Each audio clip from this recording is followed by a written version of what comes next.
Hello everyone and welcome back to my channel. With Valentine's Day just around the corner, I thought it was time that I shared with you some of mine and my husband's favourite games to play together. For those of you who aren't in a relationship, or maybe you just don't want to game with your significant other, that's fine too. These are also great games to play with your friends, so no fear, I have you covered. So I hope you enjoy this list, don't forget to subscribe and I'll see you on the other side. At number 1, I'm going to talk about one of my favourite games, and probably one of my husband's too, even though he probably won't admit it. This is Stardew Valley, and this is a great game by itself, playing in single player, but in co-op mode, it just kind of rejuvenates your gameplay, and it's fun to share the experience with someone else. One of the key advantages of playing with someone else is that obviously when it comes to watering your crops, because all of that tedious farm work can definitely be done a lot faster, and you're probably a lot less likely to die in the mines if there are 2 or more of you. To adapt the gameplay, there is a few different options you can choose, including how your money is shared or the cabin layout. The different cabins are great, so it means that you can have your own little section to call home if you want to. Some of the things that aren't shared though, such as marriage, that works in the same fashion as when you're in single player. However, you can marry each other if you wanted to, of course. Over the years, I've had a few different co-op farms, varying from 2 people to 3 people, and I really enjoy playing this way. And I feel like at this point, the majority of people have a soft spot for Stardew, so convincing someone to play with you shouldn't be too hard. Racing games never really revved my engine. That was awful, sorry. But there is definitely something that I love about Mario Kart. It's just so nostalgic for me. Many nights in my university days were spent playing this on the Wii with friends, but I do still love to pick up this game, whether it just be with my husband or with a group of friends. Although the Wii has now been relegated to the attic, Mario Kart 8 on the Switch still fulfills my need to play. I also love that in this version they have included some retro courses, such as Moo Moo Meadows, which is just a pure classic for me.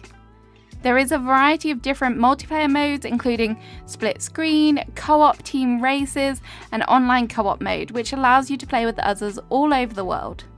The game is great for beginners and pros, as you can adapt the settings in the game to whatever suits you. Personally, I love the frantic weapons mode for the chaos. It's utter pure chaos when you see the blue shells falling out of the sky, and the franticness and the annoyance that this causes is just immense. Mario Kart is a great game all round and will definitely suit most people, and it's the type of game where you say, shall we just play a few races? And then before you know it, you've done 100 courses.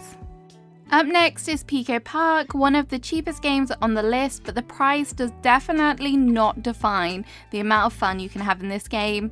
Pico Park is a cooperative multiplayer puzzle game where you play as a cute little cube-like figure, but despite the simple environment, it does have some challenging gameplay which may test your relationship or maybe make it stronger. There is numerous game levels which each have its own series of puzzles and different themes, and you must work together to figure out the solution. There are no hints and no tips, so you really do have to get your brain working. It does cause a lot of chaos, but it is fun chaos. Pico Park does support cross-platform play, and it is available on PC and Switch. I definitely recommend picking it up if you have a game night scheduled. Up next, we have Palia, which is a free-to-play online multiplayer game, which has all of your favourite life simulation elements in it. This game might not be for everyone, as it's definitely a slower paced game, but it is a great one to play with your partner or your friends. You are able to join up in parties and become friends, and then go out exploring the world together. You can do a variety of different activities, including cooking, mining, fishing, hunting, and collecting resources. Working together in this game definitely helps reduce the grind, and it also gives you some certain perks for kind of working together as well. There are also specific weekly challenges which you can be rewarded for, and some of these actually specify that you are required to work with others to complete them. On your home plot, you can also have visitors who can help you with your farming chores, and if you allow them to edit your plot, you can decorate with them. However, you must place the furniture first.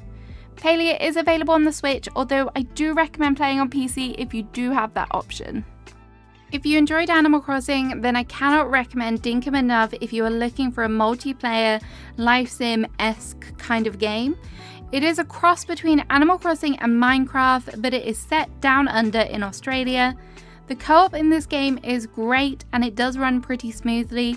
You can visit each other's islands easily and you do have a lot more freedom in this game than some other multiplayer games that I've played.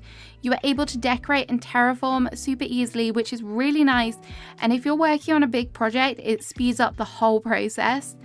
It also makes it feel like you can really share your island with someone else, which I love about it, and it's something that I think we as a couple enjoyed more than other multiplayer games. Of course, you can go out exploring together and there are some really nice vehicles you can use to get around and travel in style. There are also dark mines, which are definitely 100% a lot better with someone else by your side. I will also say that if you are looking to play this one with friends, there is a certain mod that means that you can expand on the maximum number of people. I have tried it in previous versions and it did work really nicely. This game is currently still in early access and it is only available on PC at this time, but in the future I do hope that it comes to consoles. Up next is one of the most highly rated co-op games, and this is of course Portal 2. This is a wonderful co-op puzzle solving game which is available on a variety of consoles and PC. The game actually has a separate and dedicated story mode for the 2-player gameplay, which is a nice feature, and it's not something you see in most games. In the game, you play as 2 robots, and there is a lot of collaboration and cooperation required between the 2 of you. Each player has their own Aperture Science handheld portal device, aka a portal gun, which you can use this to help solve the puzzles. The puzzles do start off pretty basic level, but then they do increase. The complexity gets a lot harder as you progress. Portal 2 has its own level editor that allows players to share custom maps, which means there are literally endless possibilities of levels to play. Portal 2 has also been widely praised for its humour, which is always welcome, and I kind of think it's a nice contrast between the serious puzzles and then just some nice jokes in there as well. It's a good game, great game, recommend playing it if you haven't already. I've not 100% completed a lot of games with like all the achievements and everything, but one of those games that I have done this with is Lego City Undercover, and I did this with a little bit of help from my husband.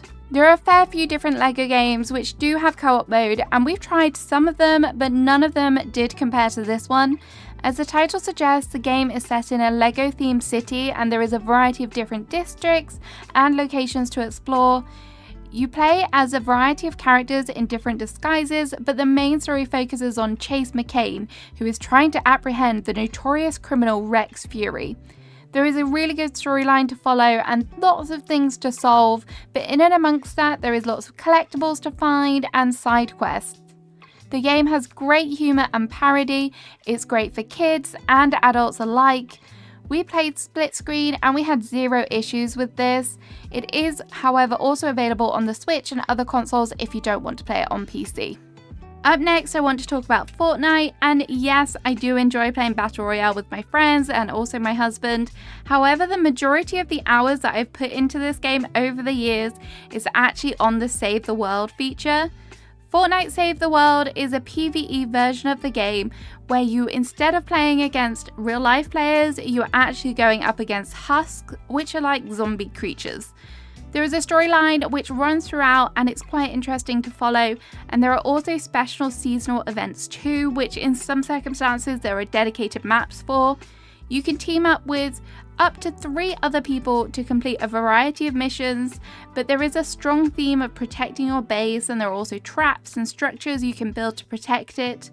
One of my favourite features is the resource collecting and crafting.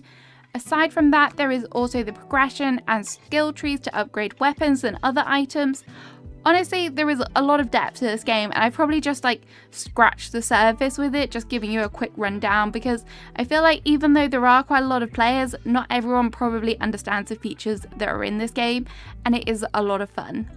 More recently, I have also been enjoying LEGO Fortnite, and me and my husband had a lot of fun playing this early game. However, I think the thing that made us kind of stop playing it for a little while was the fact that it kind of needs a bit more work on it to have some more longevity with the game itself, but I would really like to get back into this if there is some form of major update to inspire us to get back to building our village.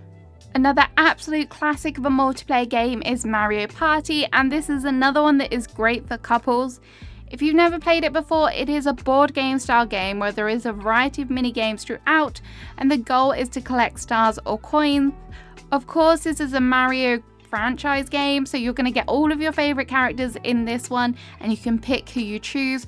Obviously, mine is always Daisy. Let me know who you play as.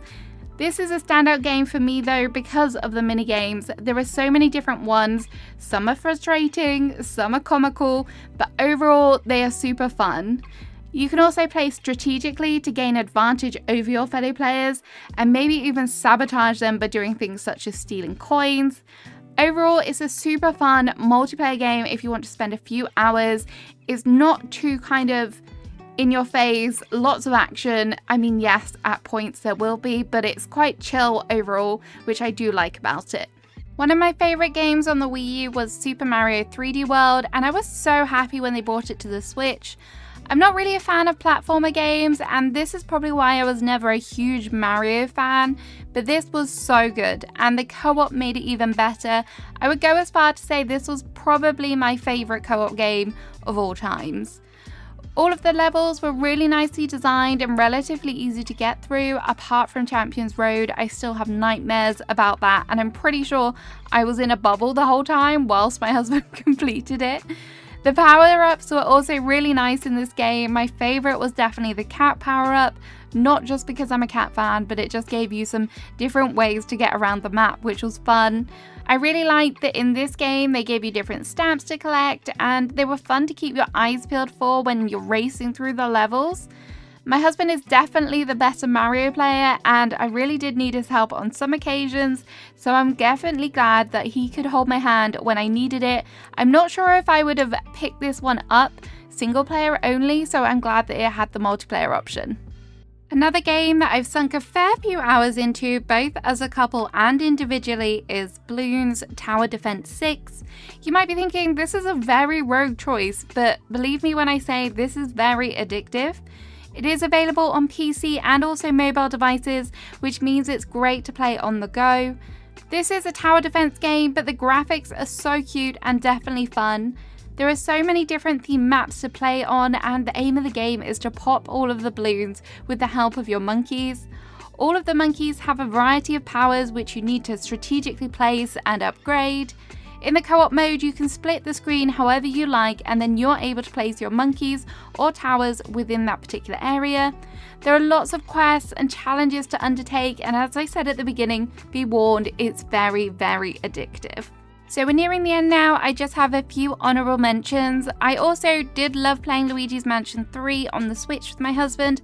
However, I will just say I don't think the co-op was quite as strong as some of the other kind of Mario titles, but I would definitely still recommend it if you've kind of played all the other Mario titles together and you're in need of something new, then definitely give it a go. Another one that we played, which was a bit darker than some of the other titles here, is A Way Out, which is basically a co-op game where you're trying to find your way out of a prison. I do really enjoy this. It's available on some consoles and also on PC. It's worthwhile taking a look at, and definitely maybe something that the two of you could really enjoy together. And finally, I just wanted to talk about It Takes Two. I know this is one of the kind of raved about co-op games, and I have had it on my list. I think, in fact, it's sat in my library waiting to play, but we just struggle finding the time to do it.